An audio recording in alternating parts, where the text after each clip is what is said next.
You hear music before you see anything, a delicate pluck of a lute string, the soft, breathy wheeze of a recorder, a voice that is halfway between a sigh and a song.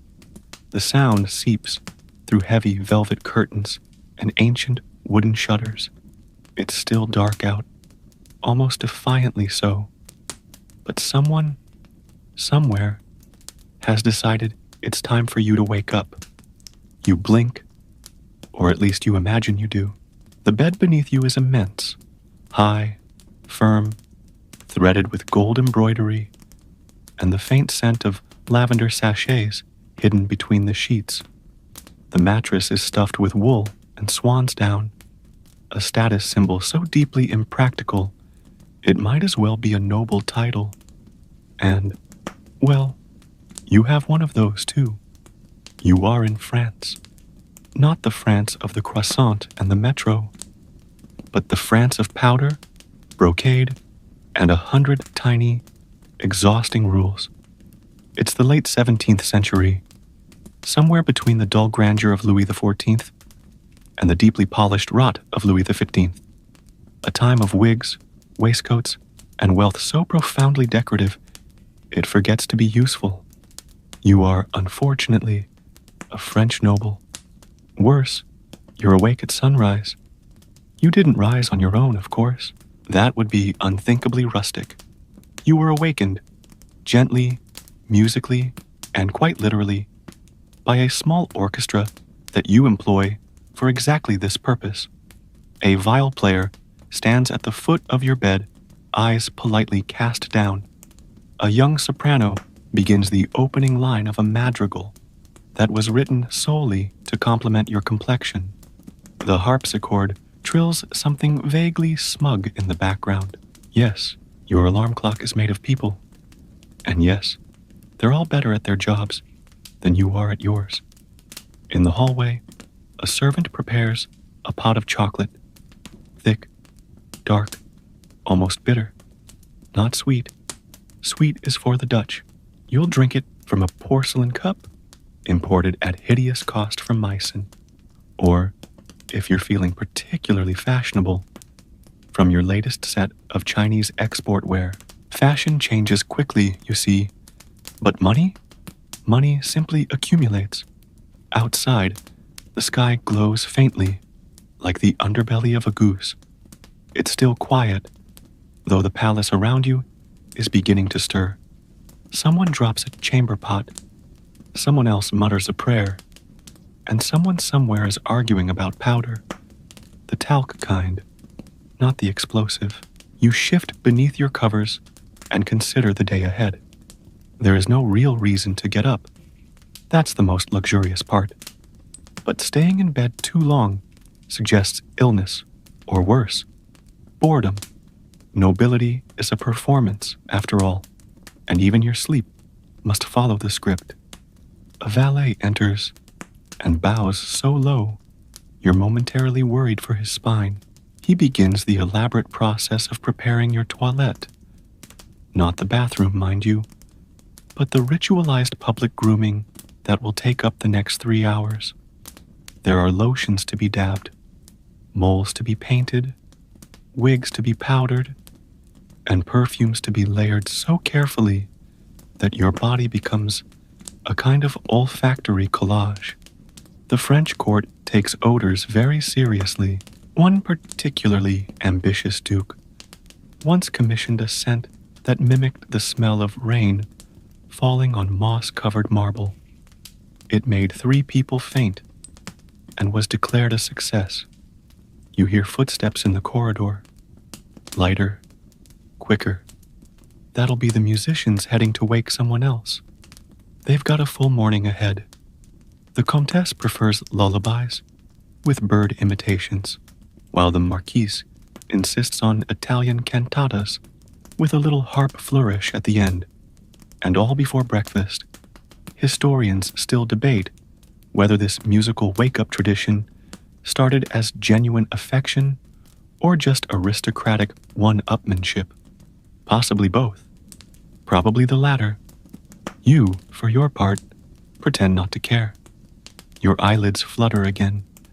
You are still in bed, technically, still swaddled in silk and custom-stitched pride, still hearing music, now fading into the next room. You wonder, vaguely, what time it is. If you're still awake, you're doing better than most. And if you've somehow enjoyed this dreamy little descent into powdered mornings, consider liking and subscribing. It helps keep this strange little salon of sleepy history alive.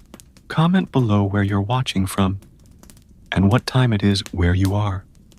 Are you in Manchester at 11:47 p.m.? Vienna at 12:47 a.m.?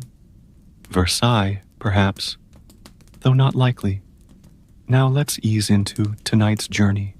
You rise, slowly, ritualistically, and only after 3 people have agreed that you look sufficiently refreshed.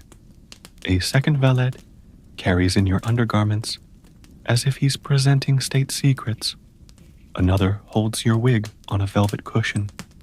This one is powdered and curled into tight loops, last season's style. But you're feeling nostalgic today. The floor is cold because no one thought to heat the marble. Or perhaps it's a reminder that not even gold leaf cornices can warm you fully. Still, your slippers, quilted in silver thread and lined with ermine, yes, ermine, do their part. You glide more than walk. Breakfast is laid out in the adjoining salon. It consists of fruit preserved in syrup, a chunk of bread that has never known a crust, and an egg so delicately poached it nearly levitates. You eat with long forks and longer silences. Occasionally, you nod at someone, another noble, equally ornamental, equally aware that this entire production is about being seen, not eating very much. A footman reads you the morning's court bulletin, written entirely in euphemism and innuendo. Apparently, the Dauphin has a headache. The Minister of Finance took to the garden early, and someone's dog was seen misbehaving by the orangery. Scandal, in its purest form. Today, you are to attend a lever, not your own. That was this morning, complete with the musical wake-up and the 3-hour grooming session, but someone else's. Perhaps the Duke of Bouillon, or was it the Bishop of Soissons? Honestly, it's hard to care. You're not going for the company. You're going because it is expected. The lever, from the French word for rising, is one of the more surreal performances of court life. The great man awakens, symbolically, and you get to watch, offer compliments, whisper alliances, pretend to notice the quality of his shaving soap. It is also where secrets are traded like ribbons. Did you hear what Madame de Florensac said about the king's new shoes? Someone whispers. He's finally embraced symmetry, comes the deadpan reply. You drift through the corridors of Versailles, or perhaps Fontainebleau. The furniture is stiff. The paintings are stiff. The courtiers are stiff. The only thing that moves freely here is gossip. As you walk, a court musician hurries past. He's out of breath, his lute strapped across his back, like a burden he both loves and resents. He's late for a wake-up call in the East Wing. The Countess there likes her music with more trills, less baroque, more bounce. This peculiar job, musical morning alarm, has by now become something of a cottage industry. Some musicians are so in demand for their early morning stylings that they've stopped performing in public entirely. They compose lullabies and obedas tailored to noble sleep cycles. One famously moody tenor was once paid in diamonds for a single week of sunrises. Historians still debate whether this counts as employment. You arrive at the lever chamber just as the crowd begins to gather. A low hum of voices fills the air. Perfume clings to everything, floral, resinous, and slightly desperate. Someone is already sweating. The air is warm and stagnant, the scent of politics thick enough to spoon. You catch a glimpse of the host, still reclined, being powdered behind a screen. This isn't privacy, it's theater. Everyone knows he's awake, but no one speaks until he speaks. Until then, we all pretend this is solemn and important. It's basically Netflix for wigs. A small boy in a lace collar sneezes, and 3 people flinch. You suppress a smile. Through a side window, the light glances off a garden fountain. The symmetry of it all. The perfect hedges, the carved marble cupids, the swan asleep mid-glide, should be soothing, but instead, it makes you feel faintly trapped, like a cake under glass. Your mind drifts. You think of the musicians again. Do they get to eat breakfast after their wake-up rounds? Or do they just move from room to room, serenading half-conscious aristocrats with breath that smells of midnight wine and unpaid wages? No one seems to know. No one seems to care. The lever ends. As always, not with a bang, but a polite nod. You say something vaguely fawning to the host, who pretends not to hear you. Someone else compliments your wig. You pretend it's new. Then it's off to the next ritual, because there's always a next one. And you're already a little tired again. You escape the lever like someone politely leaving a very long dream. Still dazed, still unsure if anything mattered. A hallway stretches before you, paneled in walnut, and lined with portraits of ancestors who stare down with the exact same vacant superiority you wore 15 minutes ago. You walk slowly, partially because it looks elegant, mostly because your shoes are 2 sizes too small. Fashion is suffering, and you're very fashionable. A young page rushes past with a note. He doesn't meet your eyes. That's expected. You're a noble, and nobles do not see servants unless they're late or spill something. You reach your own apartments, lavish, echoing and slightly too cold. A fire has been started. Though it's mostly smoke, the flames seem tentative, like they, too, are reluctant to be here. You shed your outer coat and collapse delicately onto a chaise longue that has never supported an actual human spine. A servant brings news. You've been invited to attend Lever musical for the Duc de Chartres tomorrow. That's a particularly ostentatious version of the wake-up concert, featuring not only singers, but a trio of flautists and a man who imitates birds with frightening accuracy. You sigh, politely. This is what you get for being visible at someone else's lever. More invitations. In this court, visibility is currency. The king himself maintains an elaborate schedule of public rituals, from waking to dressing to dining, each attended by layers of flatterers, like nesting dolls of obsequiousness. To be invited to witness him put on his socks is an honor. To be overlooked is a warning. Of course, not everyone enjoys the music. One countess famously claimed she preferred silence in the morning and paid her musicians to stand there and think about playing. They did so, grim-faced and tuneless, while she sipped tea and ignored them. The practice briefly caught on among the very fashion-forward and very sleep-deprived. Historians still debate whether this was satire, aesthetic minimalism, or just an early form of passive aggression. You close your eyes for a moment, and the memory of the morning's lute melody returns. It was something pastoral, something about dewdrops and shepherds who have never stepped in anything unpleasant. The kind of peace that imagines rural life as a particularly fragrant nap. You stretch. Somewhere in the distance, a bell chimes. Lunch will be served soon, which means you'll need to pretend to be hungry again. That, too, is performance. You wonder briefly how much all this costs.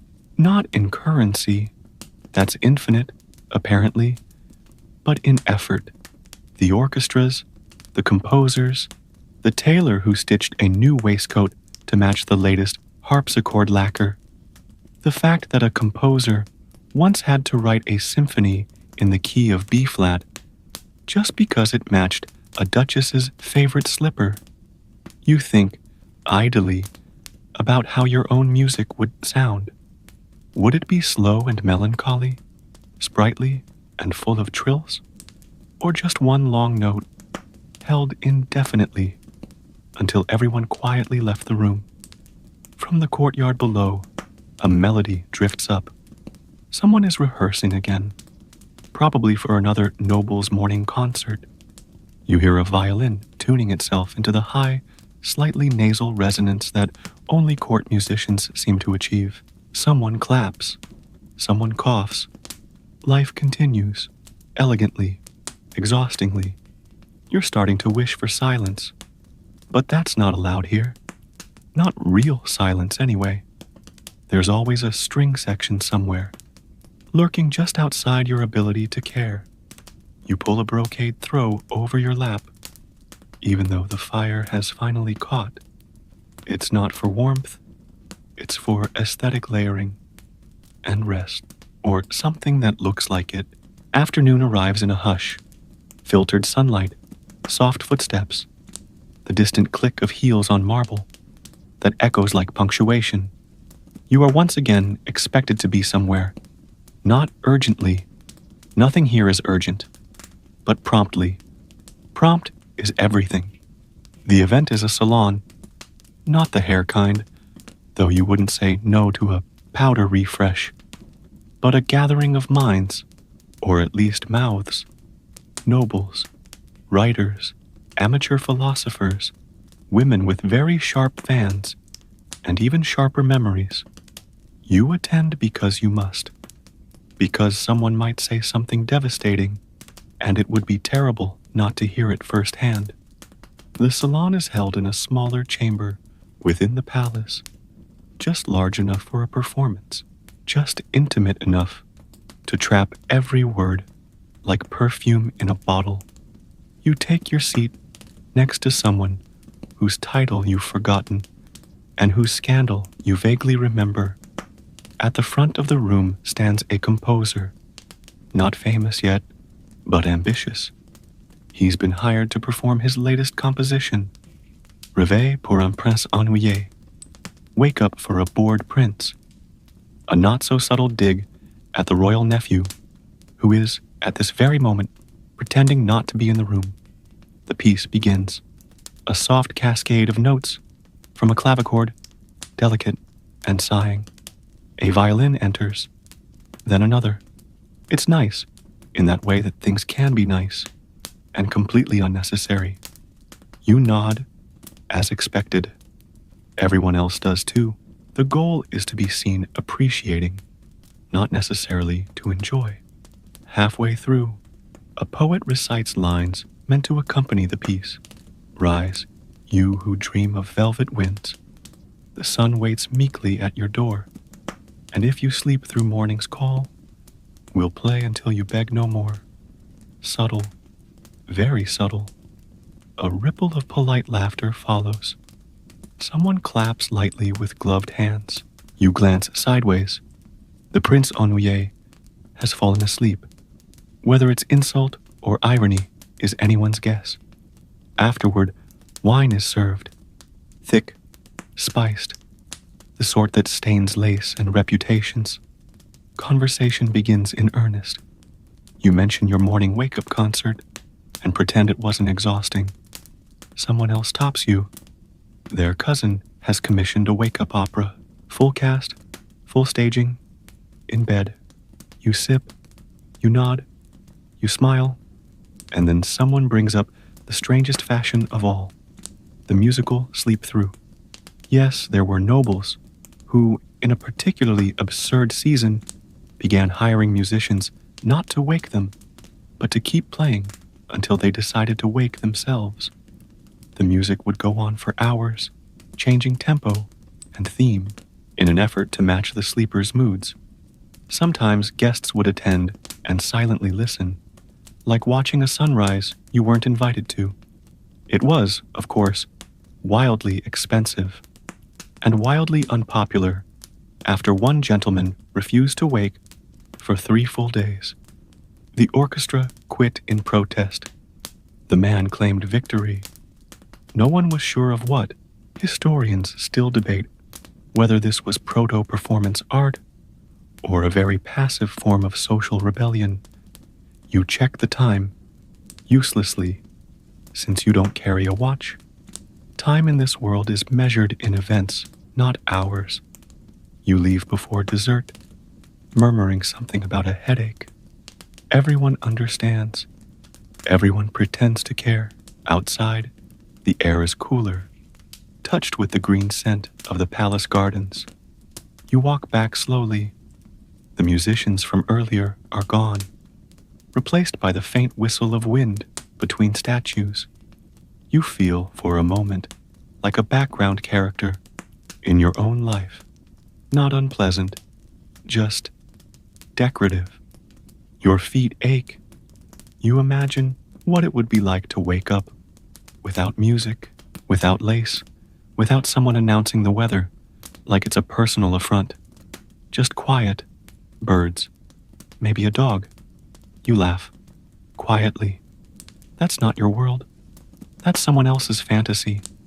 And your world, it's gilded, perfumed, exhausting, but very, very awake.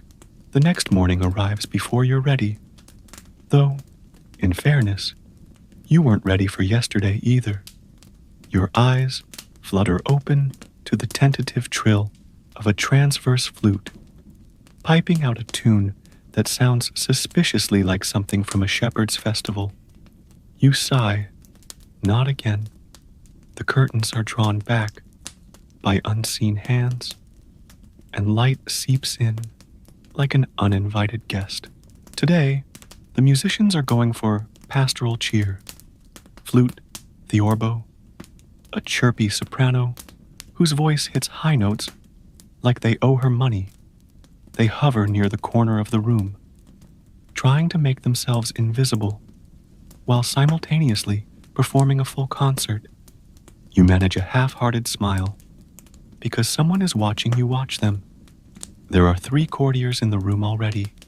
They've arrived early to observe your reveille, your musical rising. Apparently, the way you awaken is now considered fashionable. Your sighing, your gaze into the middle distance, your faint disdain for bread. It's being copied in the East Wing. Congratulations. You sit up slowly, as one must, like an ancient statue being carefully lifted from dust.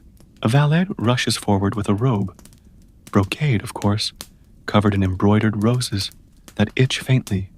Another hands you your morning gloves. Yes, gloves. For lounging. The music ends on a delicate little run, and everyone pretends it was both beautiful and moving. You clap politely. The soprano curtsies with alarming depth. Somewhere in the distance, a trumpet sounds. That would be the Vicomte of something or other, starting his morning with a martial march. He says it invigorates him. Everyone else says it's a cry for help. Historians still debate whether these musical mornings were a genuine aesthetic ritual or just a particularly noisy form of class signaling. You are brought your chocolate. Today, it's flavored with orange peel and cinnamon. Someone, somewhere, read that this was the new rage in Vienna. It tastes like expensive ambition. You sip, slowly, like someone in a portrait. The musicians file out, their job done. They'll go on to another chamber now, another noble, with dreams to interrupt. The soprano murmurs a merci before she leaves, and for a fleeting moment, you wonder what her mornings are like. Probably silent, probably better. You rise. A different valet attends to your feet today. He buttons your shoes, as if composing a sonnet with his fingers. You glance down. They sparkle too much. You say nothing. Your schedule is light this morning. Just a promenade through the garden with the Duchess of Lorraine, who recently declared that flowers were better company than most people. You agreed then, and you agree now. As you step into the corridor, the scent of lilac hangs in the air, courtesy of a perfume fountain someone installed last week. It was meant to ease the nerves of the nobility. It smells like money and pollen. You reach the garden steps, and there she is, already waiting, already perfect, with a fan in one hand and a small dog in the other. The dog sneezes. You bow. She lifts one eyebrow. The conversation begins, and it is, mercifully, quiet. The gardens are vast, symmetrical, and quietly judgmental. Every hedge trimmed into submission, every path designed to lead nowhere in the most elegant way possible. You and the Duchess walk slowly, deliberately, as though you are in an opera and the aria hasn't started yet. The topic of conversation? The music. Naturally, I find the flute cloying, she says, fanning herself with delicate disdain, like a child asking for attention. You nod, and harpsichords are too smug. She smirks. Then we agree. Violins or death. You pause by a marble bench. The sun dapples through carefully engineered foliage. A peacock shrieks from somewhere behind a hedge, reminding everyone that beauty often comes with noise. Much like court life, the Duchess tells you about the Duc de Rohan's latest musical indulgence. He's paid a composer to write an entire Symphonie du Sommeil, a sleep symphony intended to be played while he slumbers. Apparently, it shifts key depending on his breathing. You sip your tea. Yes, someone has found a way to turn snoring into orchestration.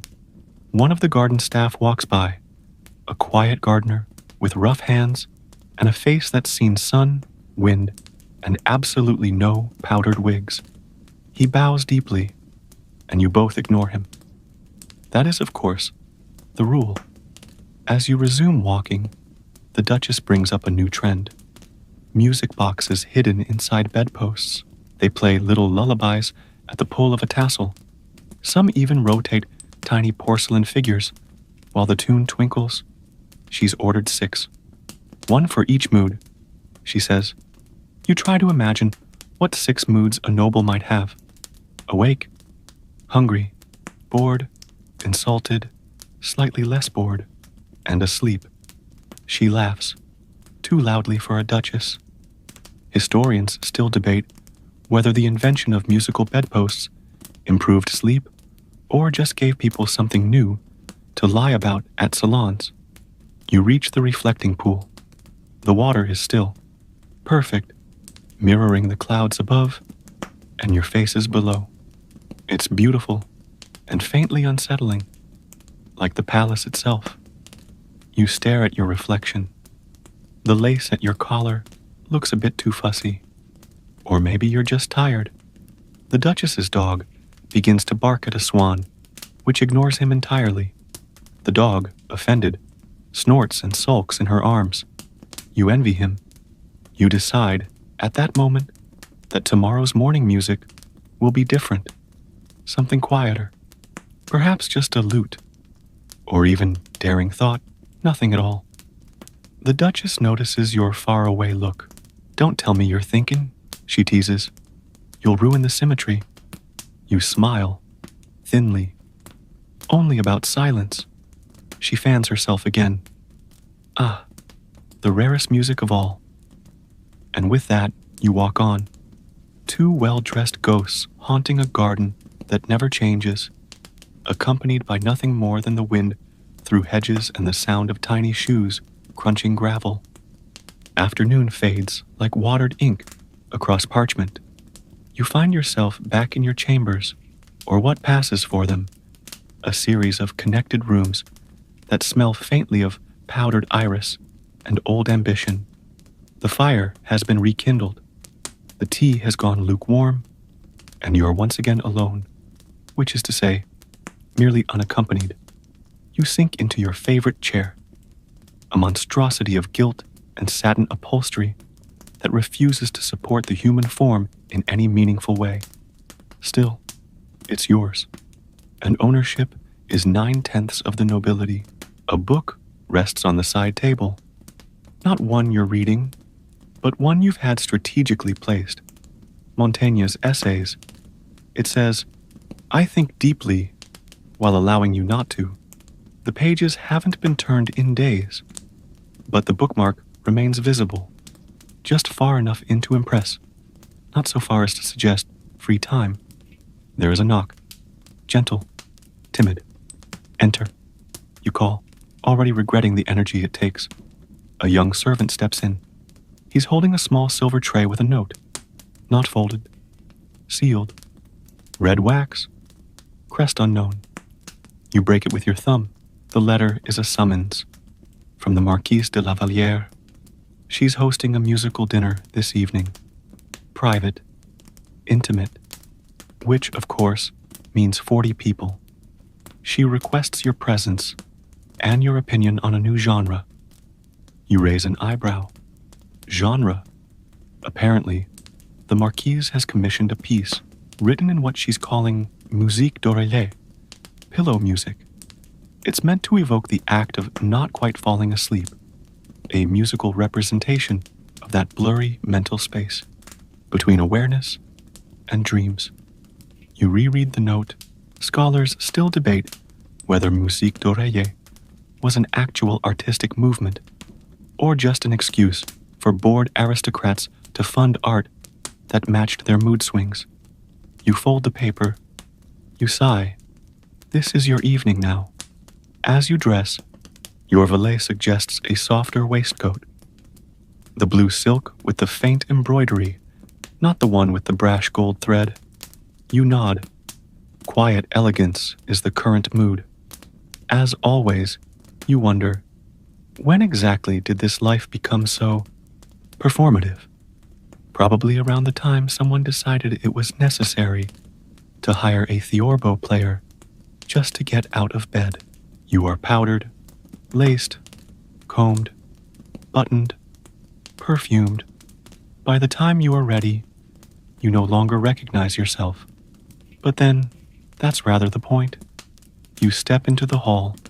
Another footman waits with your invitation. The carriage is ready. The horses are tired. And your evening, though wrapped in velvet and candlelight, is already exhausted. The Marquise's salon is dimly lit, which is fashionable, and scented with crushed rose petals, which is slightly overwhelming. Everything here is meant to suggest mystery and softness, and something vaguely Greco-Roman, though no one is entirely sure what that means. You are announced, formally, unnecessarily. Heads turn, fans flutter. Someone whispers your name, like it's a secret they just remembered. The Marquise floats over in a froth of silk. She kisses the air beside your cheek twice and presses a gloved hand to your chest as if you've just returned from war. "I've waited all day," she breathes, which is both flattering and obviously false. You are seated at the far end of the music room, near a window that doesn't open. The air is heavy with anticipation and frankincense. The musicians, 4 of them, dressed in pale gray, take their places. Lute, viola da gamba, flute, and voice. The piece begins. It is slow, purposefully so. Notes stretch like fabric, pulled gently between fingers. The singer does not sing words, only syllables, vowels without consonants, a lullaby to a language that never existed. You close your eyes, not from emotion, just because you can. The melody bends downward, like a bowing head. The flute enters next, breathy and unsure, as if waking up from a dream it wasn't invited to. The viola da gamba hums below it all, like a memory trying to rise. This is musique d'oreiller, then. A musical sigh. Someone near you stifles a yawn, not out of boredom. Probably. A few guests have already reclined, which is either extremely rude or extremely avant-garde. One gentleman is sketching on a fan. A lady near the door has closed her eyes and is mouthing the vowels as if to prove she's listening. The marquise glows with pride. "Isn't it divine?" she whispers, not expecting an answer. It is, in a way. It's beautiful, in that slightly ridiculous, utterly unnecessary, courtly way, like a silver comb for a bald man. Historians still debate whether pillow music had any lasting influence on French musical traditions, or simply disappeared into a sea of overfunded daydreams. The piece ends not with applause, but with sighs. Everyone murmurs approval. It was very soft, and therefore very important. Wine is poured. Dessert is announced. Pears and clove syrup.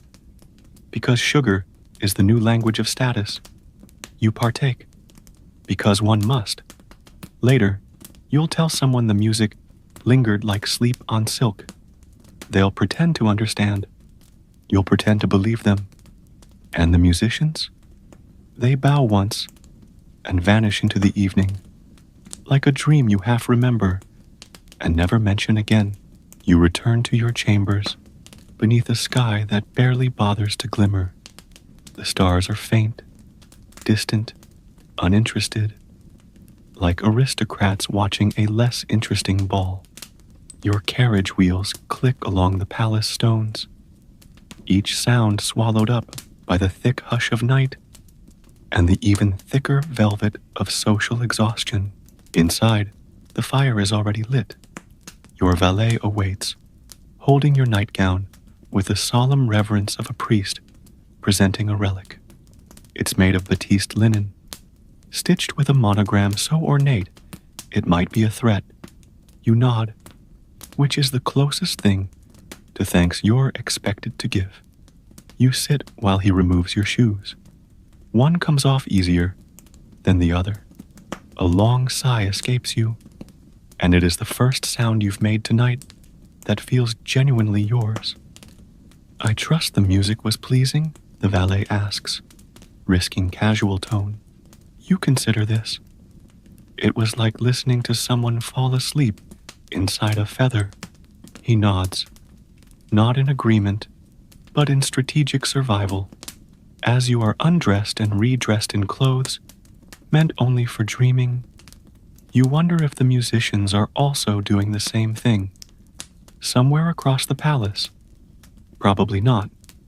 They likely sleep in straw beds, tucked in drafty corners, and dream not of veals and vowels, but of payments not delayed and boots not stolen. You settle into bed, which takes effort. It's more ceremonial than restful. The mattress is high. The pillows are arranged like a miniature retaining wall, and the covers weigh approximately as much as your entire sense of self-worth. But the sheets are warm, and the candlelight flickers like it's doing its best. Just as you close your eyes, there's a soft knock. You grunt. It's the footman again, holding a letter. Another invitation. This one for tomorrow evening. Réveil en scène. A staged waking hosted by the Marquis de Miraval. It promises a full cast of performers, multiple arias, and disturbingly, audience participation. You consider feigning illness or death, whichever requires less talking. Historians still debate whether Réveil en Seine was an artistic innovation or just a party gone too far. You place the letter on your bedside table and blow out the candle. The darkness is immediate, velvety, complete. For a moment, you imagine a morning without music, a morning where you simply wake, stretch, and think nothing of it. Then you laugh softly into the pillow. That would be madness. Morning again, not gently this time. You're roused by a trumpet, a full brass trumpet, not even an elegant one. This sounds militaristic, slightly hungover, and deeply personal. You groan before you open your eyes. A bassoon joins in, huffing along like an elderly uncle, struggling up a flight of stairs. The door creaks open. Today's réveil, announces your valet, is a commissioned duet. The Marquis requested something stirring. You sit up like someone being punished. Across the room, two musicians in dark green livery play a trumpet and bassoon arrangement that sounds like the musical equivalent of a diplomatic incident. You hold your hand to your temple and nod. It is terrible, but it is expensive and therefore important. Once they finish, you offer a polite clap, half dazed. They bow deeply and exit with military precision. The valet pretends not to be amused. Perhaps we return to the Theorbo tomorrow. You murmur, an excellent choice, my lord. You are washed, powdered, and dressed in blue today. Cerulean, to be exact. It's meant to highlight your calm demeanor. You, of course, feel anything but calm. Breakfast is laid out in the next room. Fresh figs, a brioche, something that used to be milk, but is now mostly cream. You take small bites and try to pretend that your morning hasn't been sonically assaulted by what sounded like a trumpet mating ritual. The invitation from the Marquis de Miraval rests on your tray. You read it again while chewing. A fully staged waking experience. It promises, come witness the dawn as art. You sigh. If this goes on much longer, someone is going to choreograph a sunrise, and someone else will fund it. Later that morning, while walking through the long gallery, you weren't going anywhere. It's just the only place with decent light. You overhear a conversation between two minor nobles, and the Countess paid to have birds trained to sing at her window. Live once. No. Yes. Nightingales. At great expense. And did it work? Sort of. They won't stop now. Even at night. She's moved to the cellar. You turn away before they see you smiling. Historians still debate whether noble musical innovations were sincere attempts at beauty, or just the result of having far too many hours between meals. You walk on, past portraits of men in armor who never saw battle, and women in silks who never sat down. The music lingers in your head, uninvited and unpleasant. You decide, tonight, you will attend the Réveil en Seine, not out of interest, not even out of obligation, out of curiosity, and maybe, just maybe, for the hope that someone else's performance might, at last, lull you into forgetting your own. Evening once more. The lamps are lit with saffron oil, casting a golden haze that makes everyone look slightly more important than they are. You arrive at the Réveil en Seine, precisely on time, which of course means slightly late, fashionably, just enough to make an entrance, but not enough to be whispered about. The Marquis de Miraval greets you in the atrium. He's wearing a robe modeled after Apollo's costume in a recent ballet, gold sunburst embroidery, sandals made of something suspiciously celestial, and a crown of gilded laurel that threatens to blind anyone within 5 feet. Darling, he says, though you're not sure he remembers your name. You must sit near the front. You are led into a salon-turned theater, draped in gauze and candlelight. Musicians huddle to one side, tuning their instruments. In the center, a large canopied bed has been installed. Yes, a real bed, with real sheets. Someone is already lying in it. "That's the actor," whispers a lady behind you. "He's been practicing for days, sleeping on command. Quite gifted." You nod politely. You are once again not sure what you've walked into. A bell rings. The music begins. Soft strings, harp flourishes, and an oboe that seems to sigh more than play. The sleeping man stirs under the sheets, just slightly. The audience gasps, as if they've never seen someone roll over before. Over the next 20 minutes, the scene unfolds. Dreamlike sounds, whispered poetry, a slowly rising light, managed by hidden servants, with lanterns and silk filters. The actor stretches, yawns, and finally sits up to a round of the thunderous, reverent applause. You blink. That was it. "Magnificent," someone breathes. "I wept," says another. You, meanwhile, are still stuck on the fact that someone just staged Waking Up, and 30 people clapped.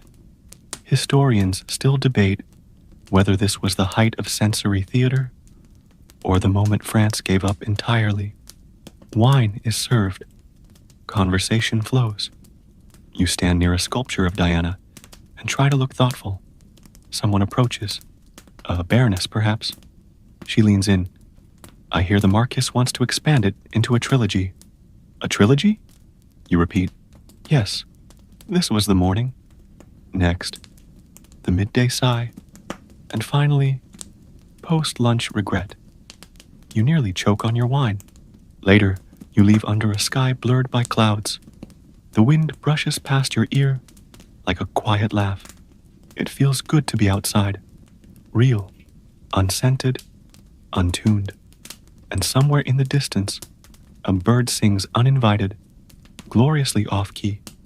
The next morning arrives not with music, but with silence. Intentional silence. You requested it the night before, in a moment of rebellion disguised as weariness. Your valet had blinked twice, and then said, "As you wish, my lord," which is how all minor revolutions begin. You wake naturally, for the first time in weeks. No madrigal, no lute, no soprano, pretending sunrise is a flirtation, just the sound of wind at the shutters and your own slow breath. It feels peculiar. You lie still for a moment, half expecting someone to burst in and declare it a test. But no, the world remains quiet. Your heart slows. Your thoughts, for once, do not begin with performance. You rise on your own, stretch, shuffle barefoot across the cool floor. You even dress yourself, partially, enough to feel human, enough to remember that beneath the brocade, you are simply someone with bones and breath and a surprising fondness for morning pears. When your valet finally enters, his arms are full of garments and anticipation. "There was no music," he says cautiously. "Wasn't there?" You reply. He eyes you with the subtle judgment of someone who irons silk for a living. But he says nothing more. Breakfast is simpler today. Bread, cheese, a poached pear. You eat in the window alcove, watching the clouds shuffle lazily across a pale sky. You begin to think silence might be the most expensive luxury of all.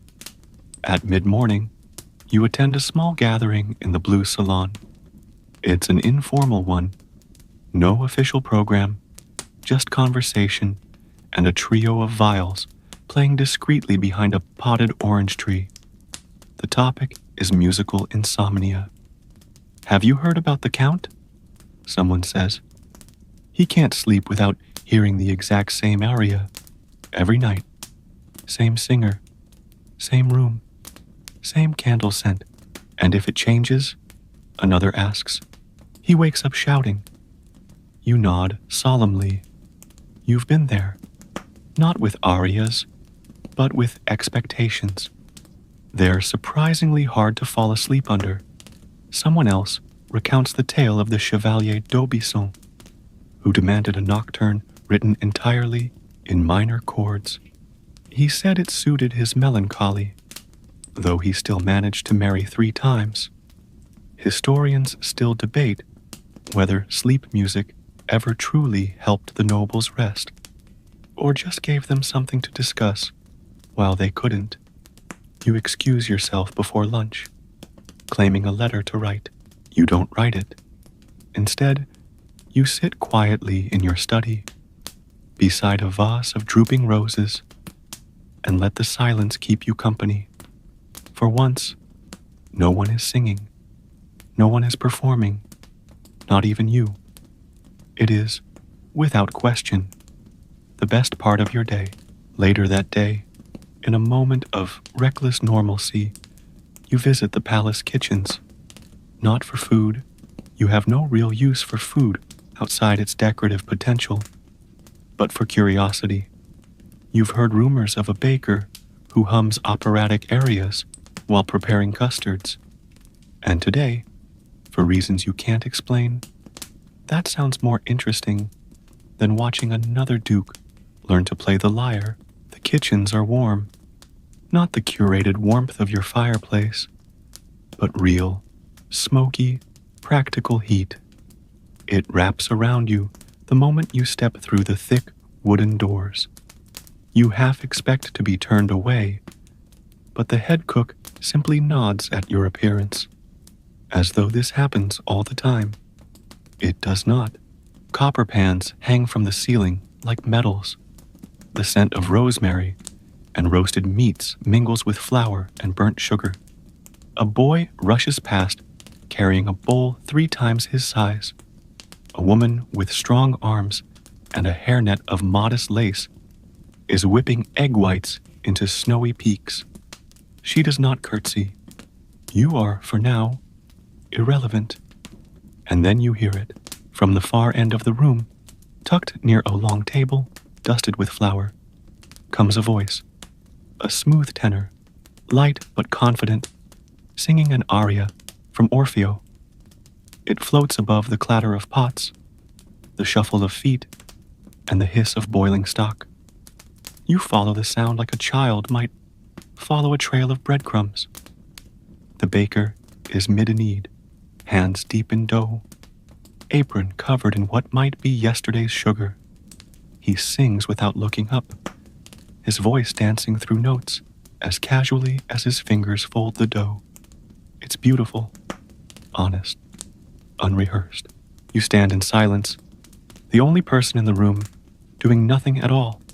Eventually, the song ends. He glances up, notices you, and nods. Morning, he says. Afternoon, you correct softly. He grins. That too. No one else acknowledges you. No one asks why a noble is here, watching bread rise like it's theater. You thank him, genuinely, and leave before the moment can become anything else.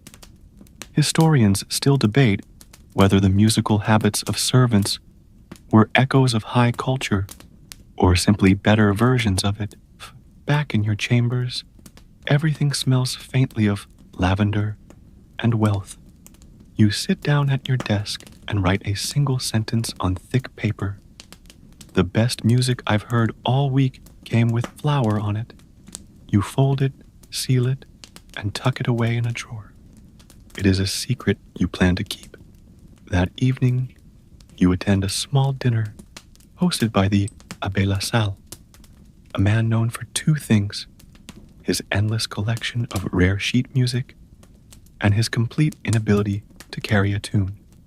He is the kind of person who pays 4 musicians to accompany his nightly prayers and refers to dessert as a crescendo. You arrive fashionably neutral. Not too late, not too impressive. The dinner is held in his music room, naturally, beneath a ceiling painted with cherubs who appear vaguely bored. Your seat is between a viscount who collects clocks and a lady who only speaks in sonnets. Neither are ideal conversationalists. The topic of the night? Waking music throughout Europe. Apparently, the Abbé has begun collecting stories of how the elite in other countries are summoned from sleep. In Saxony, he declares, they favor horns, morning fanfares, a hunting motif to start the day. You sip your wine. Nothing says peace like pretending you've just killed a deer. He chuckles. Quite. The Viscount adds, in Venice, I'm told, they prefer gondoliers. Some hire them to sing outside their windows at dawn. Is that romantic or damp, you ask? Both, I believe. The lady in sonnets recites a line about morning roses and dew-laced violin strings. You smile politely and focus on your pâté. Someone mentions that a Dutch noble has designed a mechanical contraption, a rotating drum with pins, like a music box, to play a tune precisely at sunrise. It winds itself using water. It's less musical awakening and more clock with delusions of grandeur. Historians still debate whether this was the birth of the alarm clock or merely a lonely man's attempt to replace human affection. The dinner continues. The roast is slightly overdone. The harpsichord player hits a sour note during the sorbet course. Everyone pretends not to notice.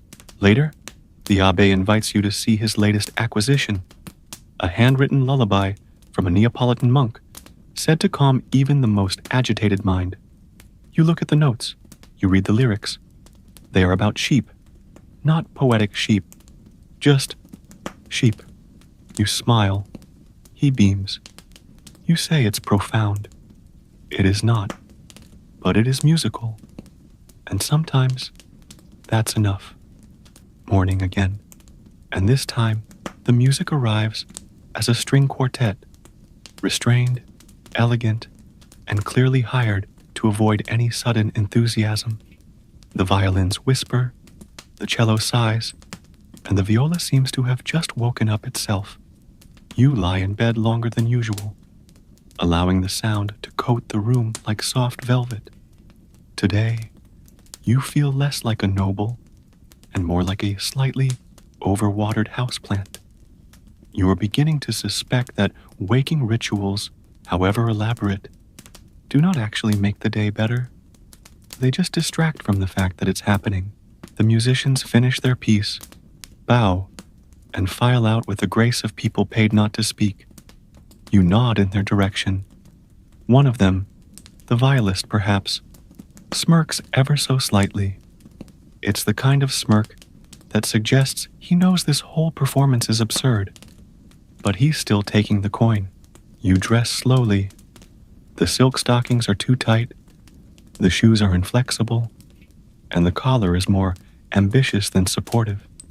Still, you manage to make yourself presentable enough for the day's only scheduled obligation, a listening session in the Salon Rouge.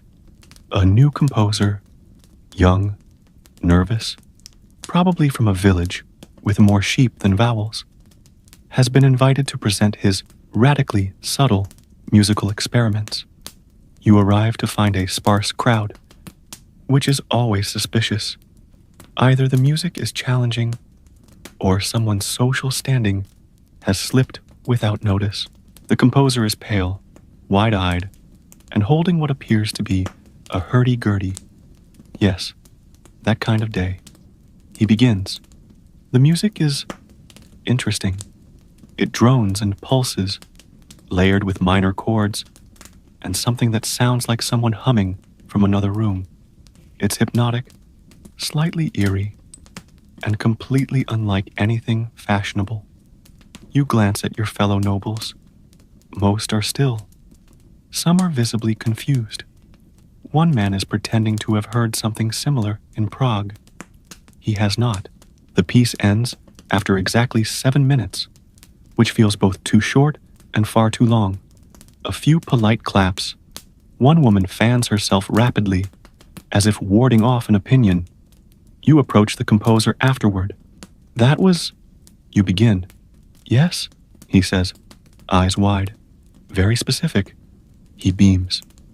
Historians still debate whether the hurdy-gurdy revival of the 1690s was artistic curiosity or just everyone running out of new things to pretend to like. Back in your chambers, you find yourself humming part of it. The rhythm is stuck in your head, like the taste of something you're not sure you enjoyed. You sit by the window. Outside, the sky is dull, the courtyard empty, the air thick with the scent of old stone and expensive indecision. You sigh. There will be more music tomorrow. Of course there will be. Later that day, in a fit of both social duty and curious self-punishment, you visit Madame Duchenne's famed echo chamber, a salon that claims to acoustically enhance conversation and, more dubiously, moral character.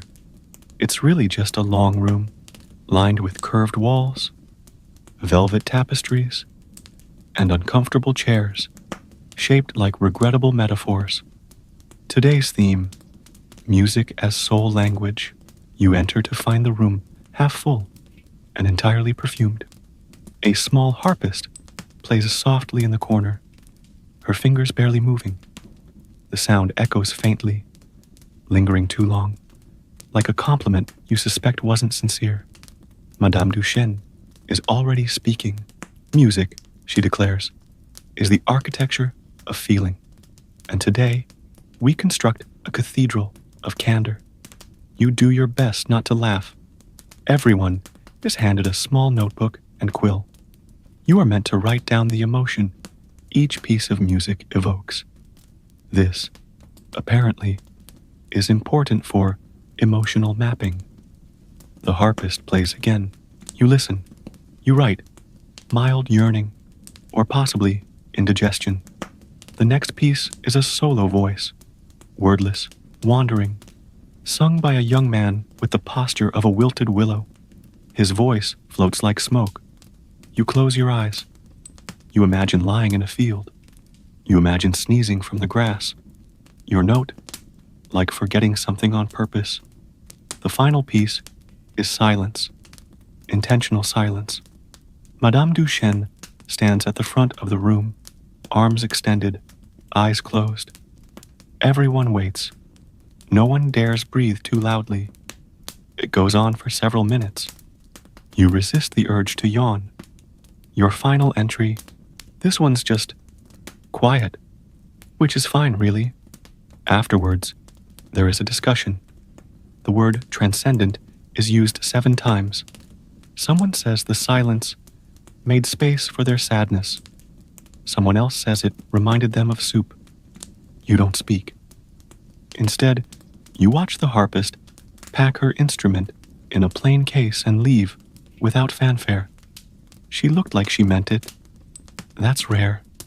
Historians still debate whether salons like these were genuine explorations of artistic feeling, or simply socially sanctioned opportunities to hear oneself speak. You leave through the side door. Outside, the light is failing. You walk slowly, unsure if the wind has a tune to it, or if you're just still hearing things. Maybe that's the point. You wake up late. Not elegantly late, not fashionably late, just late. No music, no valet knocking, just sunlight across your face, and the vague memory of a dream involving a cello and a chicken. You sit up, confused and mildly resentful. The silence feels suspicious, like the calm before a particularly dramatic string quartet. Eventually, your valet enters, looking both relieved and horrified. There was a scheduling error, he explains, which in palace terms is akin to a natural disaster. Your reveille musicians had been double booked. Someone in the East Wing had demanded a sunrise madrigal for their anniversary. and apparently their marriage was more urgent than your mood. You shrug. Honestly, it's a relief. You dress with less ceremony than usual, skipping the embroidered waistcoat in favor of a simpler one, the one with a hidden tear near the hem. It's practically scandalous. Your only appointment today is an afternoon rehearsal of The Morning of Apollo, a court entertainment commissioned by the Comtesse d'Épinay.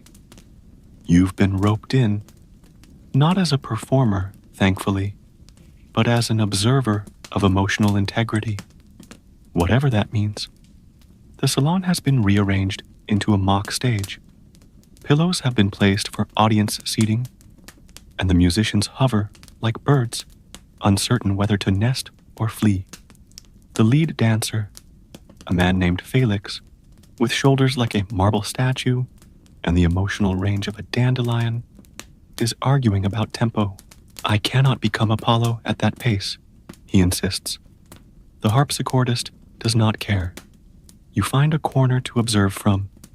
A soprano begins her entrance aria, something about rising light and golden sinew, which sounds more medical than musical. She hits every note, loudly. Your emotional integrity is already exhausted. Still, there's something charming about the whole mess. The costumes are falling apart. The stage directions are ignored. The harpist keeps dozing off between cues. But the sincerity? That's real. You catch the Comtesse's eye. She looks apologetic and proud at once. Historians still debate whether these amateur court productions were meaningful expressions of art or just expensive boredom dressed in satin. During a break, you speak with one of the viol players. He's been hired for this one performance, and he confesses he doesn't even like mornings. I compose better at night, he says. You nod. So do I. You're not sure what you mean by that. Later, you sit in the palace library, a long, shadowed room filled with books that haven't been opened in decades and chandeliers that haven't been properly cleaned in centuries. It smells of ink, wax, and gentle neglect. You're here not to read, but to avoid another invitation. Something about a dawn-inspired masquerade, hosted by a count who insists everyone wear pale yellow. You refuse to look like a pastry. Instead, you drift among the shelves, fingers grazing spines. You find a collection of old musical scores, some handwritten, others so ornate they seem designed for admiration, not use. One is titled Réveil en Harmonie, dated nearly a century before your time. It's a collection of morning compositions, soft canons, pastoral duets, and one peculiar piece for recorder and bells, titled The Yawning Shepherd. You imagine sheep applauding politely. One margin contains a note, faded and nearly lost. Too gentle for the queen, used for minor dukes or melancholic poets. You laugh, alone. A few minutes later, you hear soft footsteps. It's the librarian, a man who speaks only when threatened, and even then only in sighs.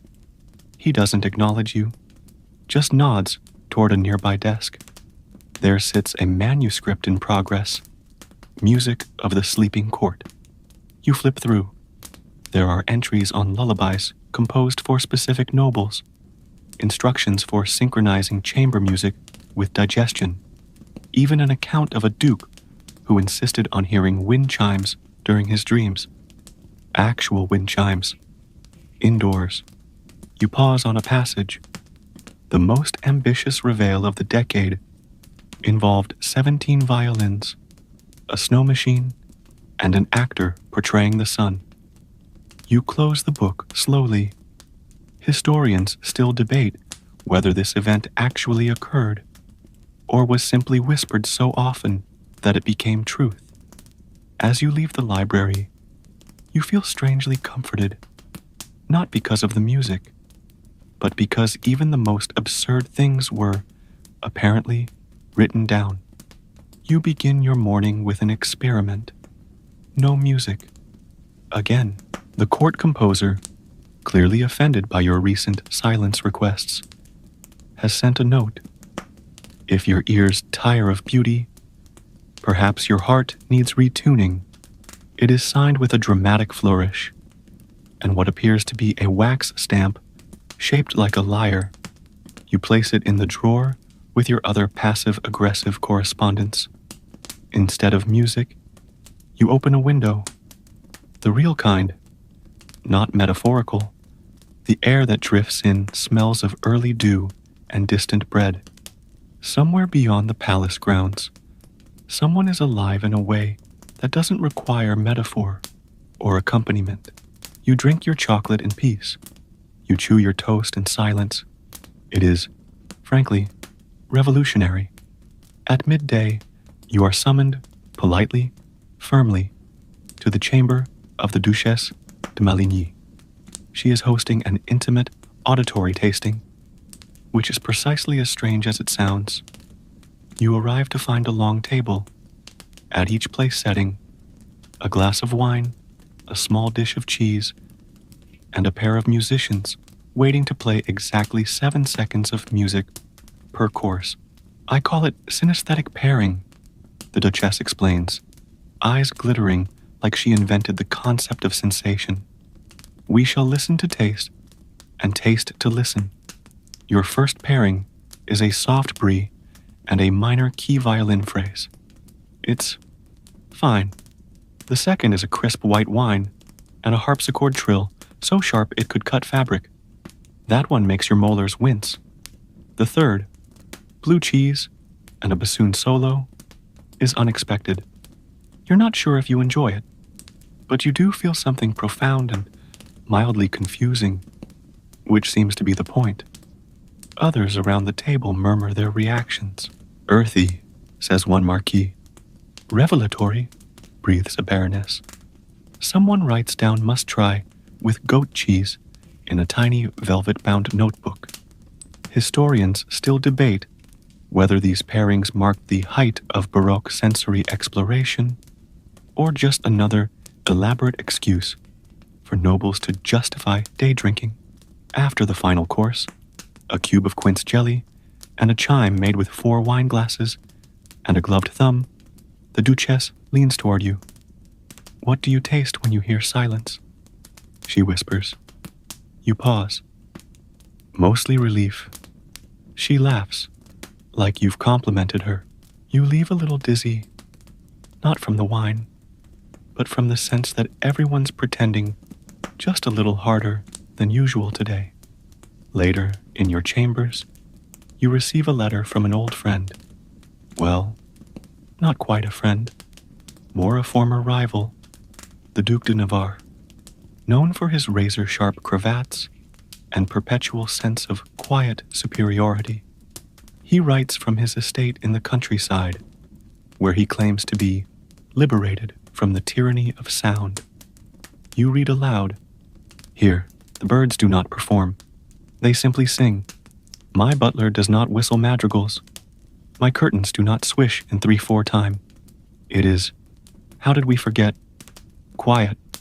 You pause, smirking. You must visit. Bring nothing but your silence. And perhaps a decent bottle of port. The Duke has always had a flair for monastic drama. Last time he hosted, he had everyone eat in complete silence for 2 hours. No one asked for a repeat. Still, the thought lingers. Silence not as absence, but as choice, as resistance. You fold the letter and tuck it inside your journal, beside a dried leaf and a scribbled note about mechanical birds. Outside, the corridor hums faintly with distant rehearsal. A quartet, probably practicing for another debutante's sunrise aria. You step out and follow the sound, not toward it, but away from it, down the servants' stairwell, through a narrow passage, into the chapel. It's empty, not staged, not scented, not scheduled. You sit at the back. For the first time in days, no one is performing. Not even you. You hear nothing but the sound of your own breath, and perhaps the stone itself, exhaling in time. Historians still debate whether nobles ever found true silence, or merely created quieter forms of control. You close your eyes, and you don't miss the music at all. It's raining, not theatrically, not in the way poets write about, but steadily, unapologetically. The kind of rain that drapes the palace in a curtain of silver gray and makes everyone whisper for no reason at all. You sit by the window, wrapped in a shawl you pretend not to like. Outside, the courtyard fountains are overflowing. The roses sag under the weight of the water, and even the marble statues seem vaguely damp in spirit.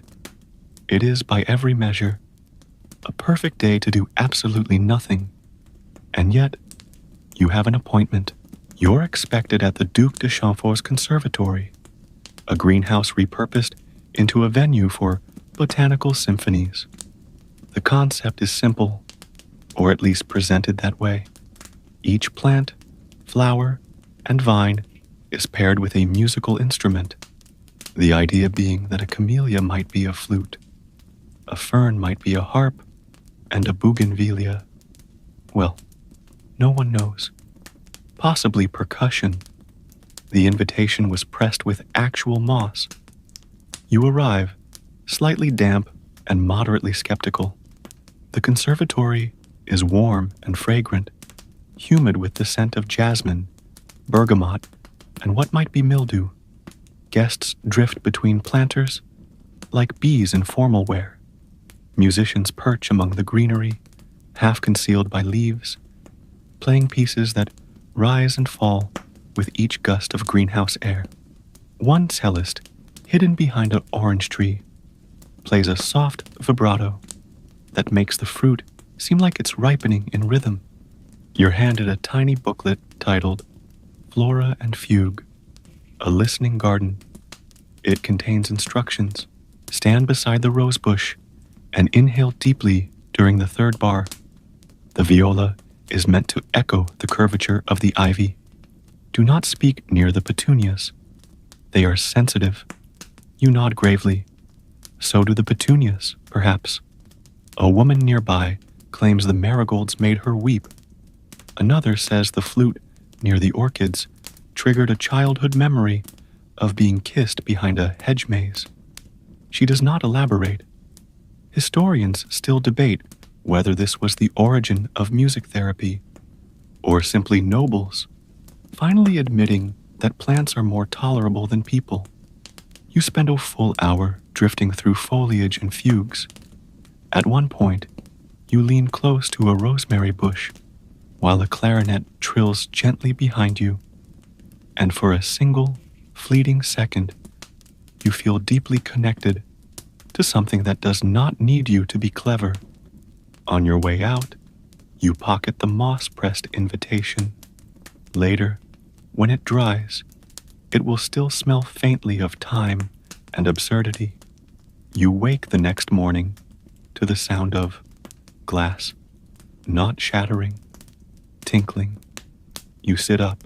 In the corner of the room stands a man in powdered wigs and white gloves, playing a set of tuned crystal goblets filled with varying levels of water. He moves his fingers along the rims with the delicacy of a man caressing a particularly fragile ego. It is haunting. You glance at your valet, who stands at the ready with your robe, and absolutely no explanation. The Countess sent him, he offers. She called it a dewdrop for the soul. You suppress a sigh, though your soul remains undisturbed. You rise.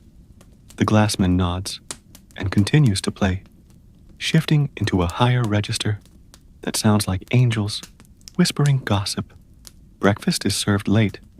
You eat beneath a mural of Apollo driving the sun, which now feels a touch ironic.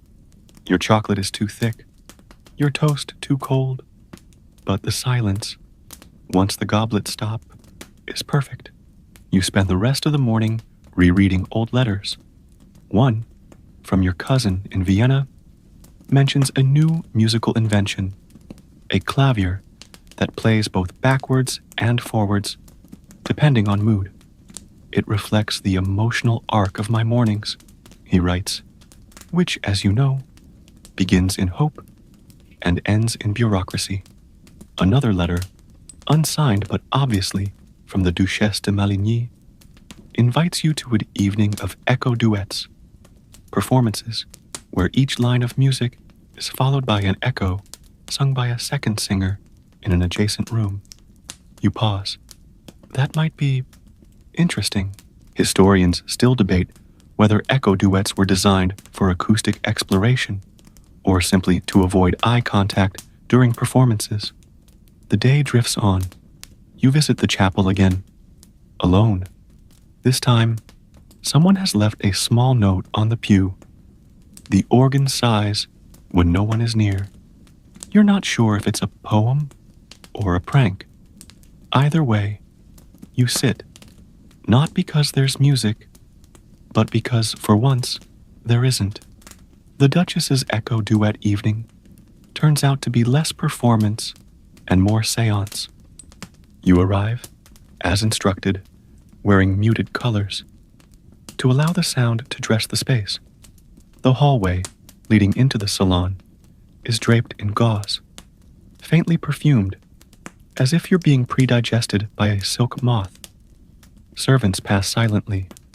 Guests speak in half whispers, as though a louder word might shatter the concept entirely. Inside the salon, there are no chairs, just cushions. Everyone is seated on the floor, forming a crescent around a pair of doorways that lead into two identical antechambers. Each room contains a singer. Neither singer can see the other. That, evidently, is the point.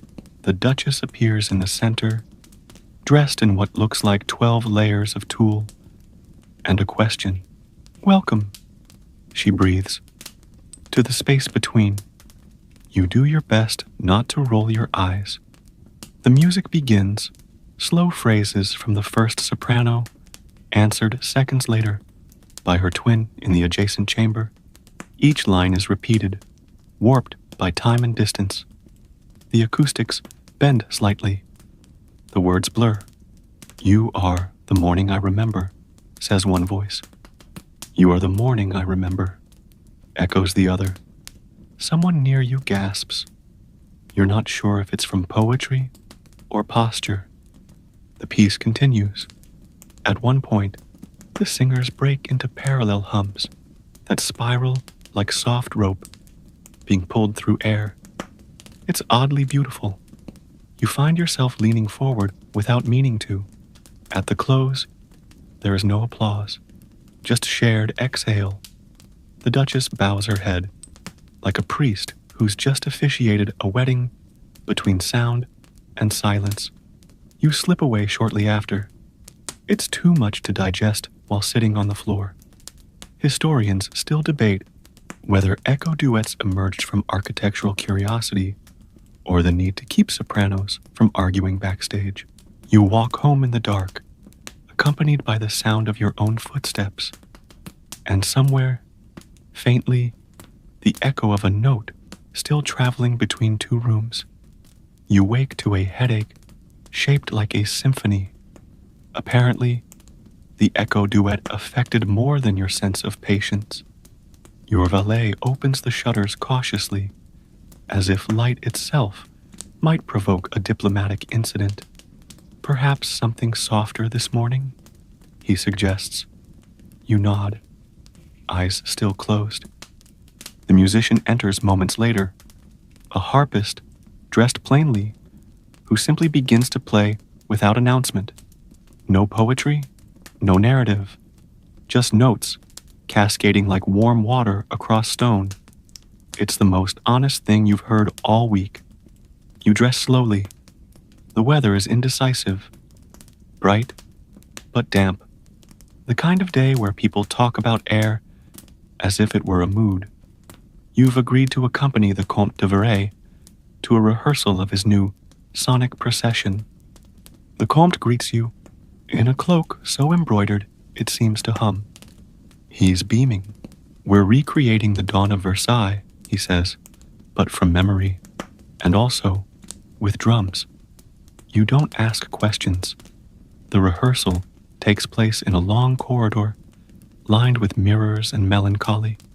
Servants are stationed every 10 feet with instruments ranging from violins to cowbells. The plan is simple. As the main guest walks the length of the hall, each performer plays a single note. In theory, the sequence should mimic the rising of the sun. In practice, it sounds like someone dropped a harpsichord down a staircase. Still refining, the Comte mutters.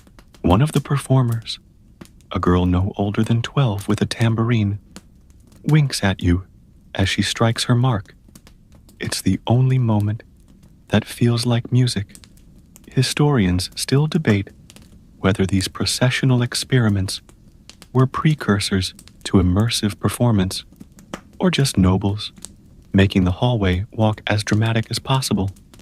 Afterwards, you and the Comte share tea in his private study. He shows you a music box shaped like a swan, gifted to him by an Austrian cousin with questionable taste. When wound, the bird rotates slowly and emits a faint lullaby in F major. It is deeply unsettling. The Comte weeps softly. Reminds me of my first awakening, he says. You do not ask for details.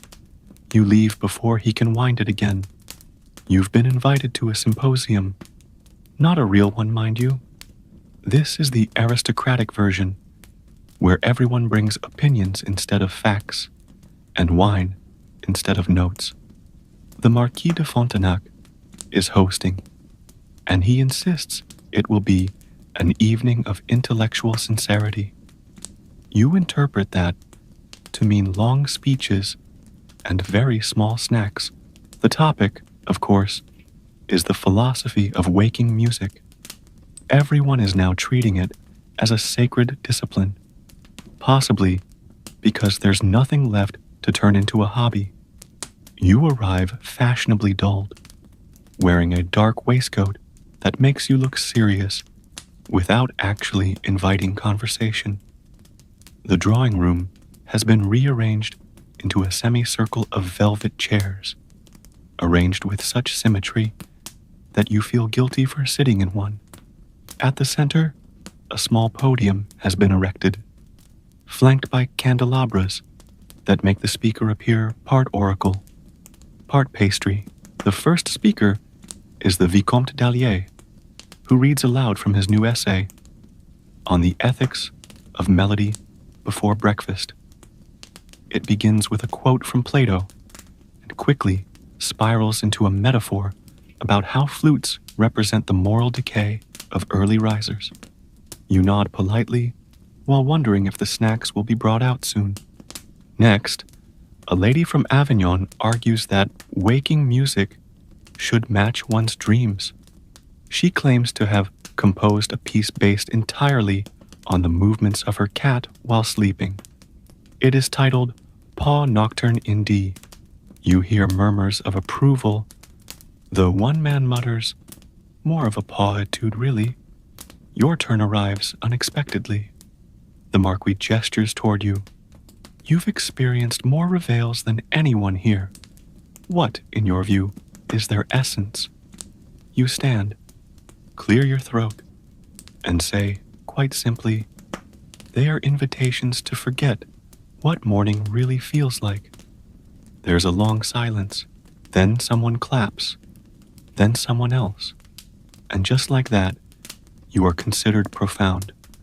Historians still debate whether symposiums such as this advance the arts or merely refine the art of saying nothing beautifully. As you leave, the Marquis hands you a small pamphlet. Inside is a quote from Seneca. It is not that we have a short time to live, but that we waste much of it composing flutes for dawn.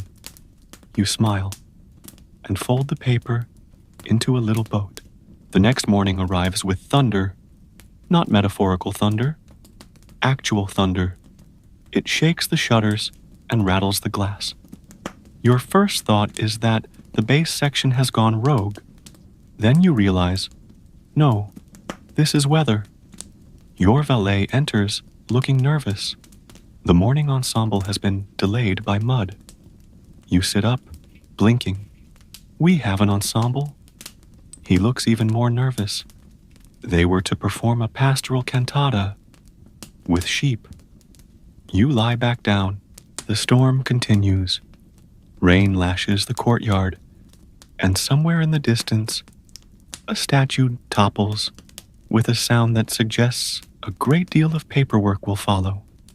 You cancel your morning obligations, which include attending a lute duel and sampling a new breakfast sonata titled Toast and Regret. Instead, you stay indoors. The palace feels different in storms, more honest somehow. The grand halls echo with drips instead of string quartets. The marble floors are slick. The servants move quickly, and no one is pretending to enjoy the sound of a zither. You wander into the east corridor and find yourself standing before the portrait of the late Comtesse de Vieux. She was the first in court, they say, to commission a private waking opera. 3 acts, live animals, 40 singers, and according to legend, she slept through the entire thing. You stand there for a long time, watching the rain streak the windows. It's oddly beautiful, the kind of beauty that doesn't ask to be noticed. A young page passes by, humming something tuneless. Not a melody, just a hum. You follow it down the hall, curiosity guiding your feet. He stops in a narrow antechamber. Just a bench, a shuttered window, and a broom. Nothing grand. And then he starts to sing. Not well, not with training, but quietly, with all the weight of someone who doesn't think anyone is listening. It's a lullaby, a simple one.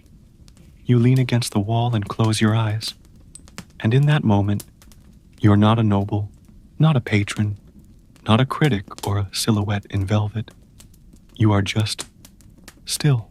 Historians still debate whether the great art of the era was found in salons or in the quiet songs no one applauded. The storm rages on, and you stay in the broom closet just a little longer than necessary. You awaken to the muted clang of distant bells. Nothing like a trumpet fanfare, but effective at reminding you that somewhere beyond your chambers, life is still scheduled. You blink against pale morning light and notice no musicians lurking in corners. Progress, you hesitate to celebrate. Instead, you rise to find a small tray at your door, a single piece of toast, and a note scrawled in hurried ink, a humble repast to limber your senses before the day's symphony. Meet me at the orangery, signed with a simple M. You dress more practically than usual, sliding into a waistcoat that pairs less ostentatiously with your shoes. It's an experiment in understatement. You almost enjoy the novelty. The orangery is cool, damp with the scent of citrus trees. You follow a narrow path lined with potted orange and lemon trees, their leaves glistening with morning dew. Shelves of porcelain pots line the walls, each tree carefully labeled with its species: bitter, sweet, bergamot, pomelo. France imported its first orange tree in the 17th century as a symbol of refined taste, though they often froze in winter, despite all the expense. At the far end, M stands in a simple brown coat. No powdered wig, no embroidered cuffs.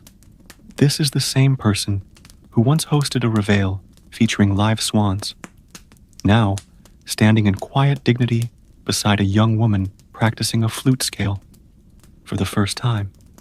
She's unconcerned by your entrance. Her eyes are closed, and her notes tremble half with nerves, half with joy. It's a humble scene.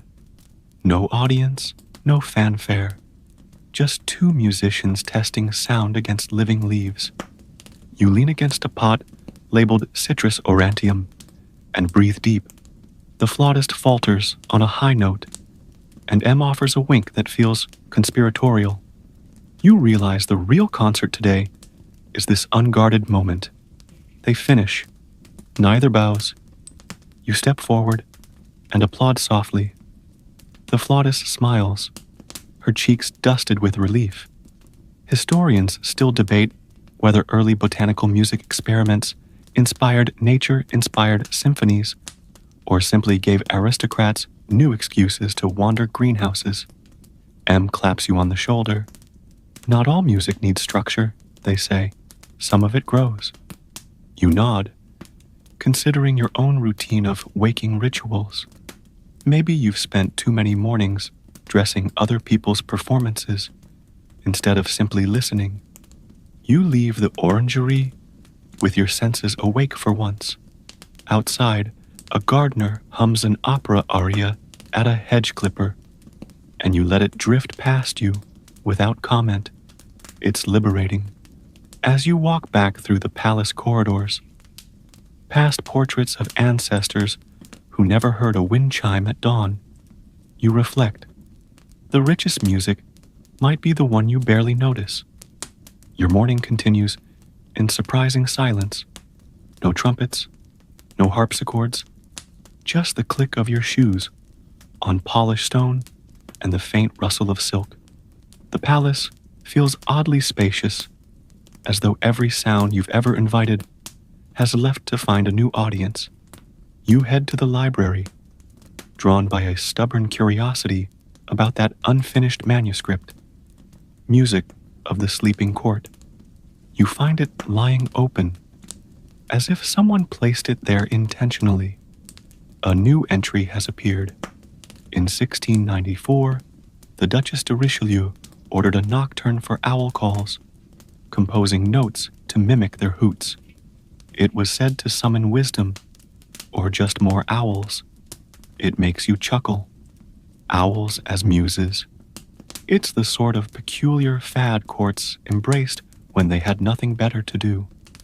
You tuck the manuscript under your arm and continue to the gallery where the court painter works on a portrait of the young Countess d'Artois. She sits unmoving, as still as history itself, while the painter captures her likeness in soft pastels. Behind him, a small jingle echoes. A musician practicing scales on a virginal, the notes bouncing off canvas and plaster like stray sparks. You pause. This is a callback, recalling the harpsichord's smug trills you once endured. Now it sounds almost comforting, like an old friend showing up at your door. The painter glances up. She also requested a lullaby accompaniment during sittings, he murmurs, not looking away from his work. Claims it helps her maintain that peaceful gaze. You smile wryly. Even the immortalized need their own live score, apparently. Historians still debate whether portraiture with musical accompaniment enhanced the sitter's likeness, or simply distracted the artist. You leave quietly, allowing the painter to focus on flesh and pigment rather than fugue and harmony. The corridor beyond is empty, no servants hurrying, no echoes chasing each footstep. You pause in the center, feeling oddly in tune with stillness. For a moment, you wonder if you've finally learned the lesson, hidden in all those elaborate matinee rituals. That silence and simplicity can be more profound than the grandest performance. You continue on your way, through the echo of empty halls, past doors closed against expectation, carrying the gentle hum of possibility in your mind. You wake to a single, low note, a cello drone so deep it feels like the building itself is exhaling.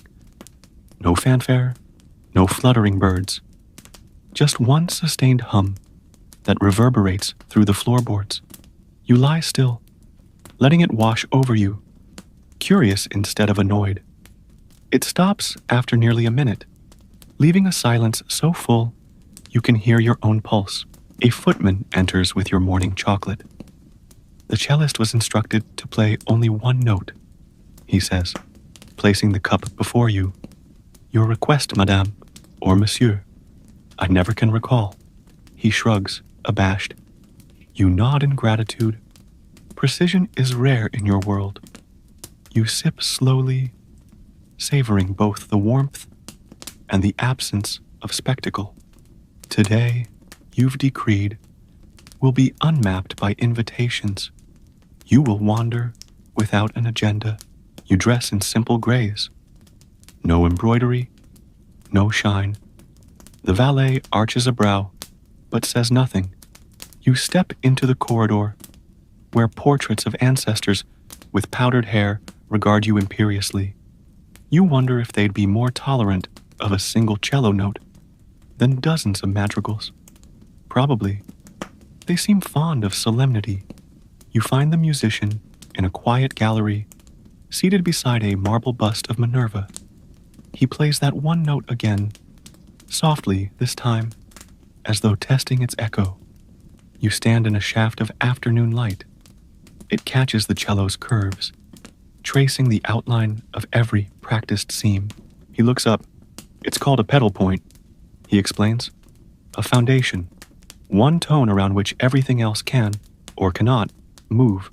You consider this a foundation in sound, a refusal to hurry, a single, unwavering plane. Is it boring? You ask. He smiles. Depends on your patience. You sit on the gallery bench. The light shifts. The cello drifts into silence. For a long moment, you sit without thinking. No schedule presses you. No note demands the next. You feel both adrift and anchored. Historians still debate whether pedal points were intended as profound statements or simply technical exercises that nobles turned into beds of tedium. You rise when the cellist packs away his instrument. He nods. You nod. No flourish, no ceremony, just a shared understanding. You leave the gallery and wander into the orangery once more. The citrus trees whisper in the breeze. A gardener hums under his breath, uncertain whether to join you. You smile at him. This time, he doesn't stop humming. You walk on in silence, feeling lighter than you have in weeks. The next morning, you awaken to birdsong. Not the trained warbler chirps of palace aviaries, but wild song, sharp, unpredictable, earnest. You sit up and press a hand to your chest, as though stunned by its simplicity. No musicians wait in the corners. No footmen hover. Just the real world, breathing at your window. You rise and open the shutters. The courtyard below glows with dew on stone.